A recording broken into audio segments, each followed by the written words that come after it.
What's up? What's up? Look, lucky here today to have with me Martin Ball. He is our special guest this month for our Nourish workshop, where we'll be discussing and taking you through some concepts just in regards to healthy water and some considerations that we make. Yeah. Now, I wanted Martin to join us here today to really give us a little bit of a snapshot, a bit of a sneak peek as to what we might be covering on Thursday night next week. Yep. So, Martin, tell us, why do we need to be conscious of our water choices? Why can't we just go to our kitchen tap and drink what's coming out of the faucet? Yeah, really good question. Well, basically, there's so much contamination today. There's so many chemicals that are in our environment that are being passed through and coming through our water supplies. So we do have to be more consciously aware. I recently just went up to Kalgoorlie, and obviously there's a big long pipeline there. So a lot of chemicals put in there to protect the water from bacteria, but also then as when we think of it, chlorine is designed to kill living organisms, and what are we? So we do have to start looking at the quality of the water that we're consuming from its own source point, but also what we can do, the action we can take to make it healthier for us to be drinking that, and not only just drinking, but bathing as well. Yeah, absolutely. We're talking about, because obviously 60% of what we immerse ourselves in, we consume, the sunscreen we put in our body, like all of that, that's just as important, right? So, okay, so like we're talking about water sources, like where it's coming from and how it's processed, and then how it gets through the pipes into our mouth, and all the, let's say, the metals and gunk and all that sort of stuff. Where I think as a society we're getting on the grasp of the concepts in regards to filtering, and we have, let's say, anything from like the tabletop, something that sits in the fridge, kind of like, a couple of litres sort of filter, to something that's kind of a little bit more complex. But a lot of people just say this is like, and some people would then go, well, I don't drink a lot of tap water, I buy my water. And bottled water, right? What are the, as a bit of a sneak peek there, was like, what are some of the things we need to look out for when it comes to just buying bottled water?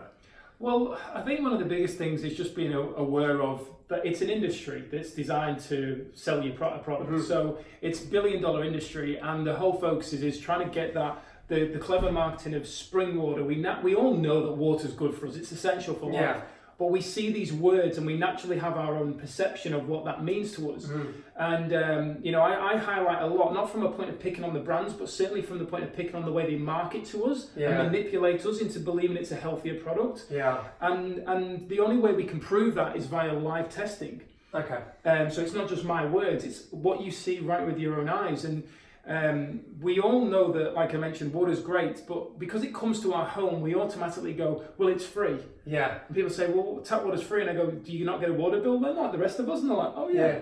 It's great that it arrives there, but then when we look at filtration, that's stage one. Anybody who's choosing to filter their water, I applaud them, because they are choosing to be more consciously aware of cleaner water.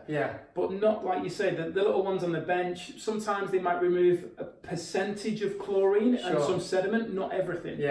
And it's just becoming more and more aware, but the more proactive we can be, the better it is for our overall health, because over 70% water, we need to be nourishing that level of the body.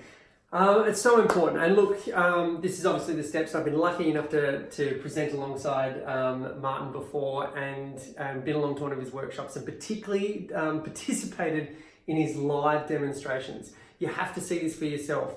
You have to bring in your own water, you have to get it tested and see, what is showing up. We'll talk about some like alkalinity and acidity in regards to how that shows up, and we get blown away. You'll be so surprised. Exactly, and it was a pleasure for me to present alongside Dr. Matt as well, but also we're thinking around the fact that we're looking at how the human body processes that. So we're not just focusing on the cleanliness, that's stage one. We're focusing on exactly how it impacts your health, how your body utilizes that, because at the end of the day, we all want to feel incredible. We all want to feel vitality. And water can have a negative effect as well as a positive effect when we get it right. And I think that's the big part. That's what I was mostly surprised about when I kind of came away from this, was like, it was the water was, in my mind, water was either neutral or positive, right? It was like, I can't get, but it was actually the impact of like, well, this is actually causing some form of what I thought was like a healthy water choice and an acidic loading on my body. And naturally, as a society, we're aware that something consuming acidic here over a long period of time is not great for health. Anyway, we're digressing. We're enjoying this too long. We've already gone for 5 minutes. This is just a snapshot on what was to come on our talk next Thursday night at 6:30. Martin and I have been enjoying the Nourish talk. We're talking about health, the properties of healthy water versus clean water versus tap water, and why we need to be able to be a little bit more conscious about those choices. Yeah. So there's going to be all the details below. You can jump on the link. Please register and join us. And if you're coming on the night, please bring a bottle of water from your home so Martin can test it there for you. All right. See you next time. Thank you. Over and out. Bye.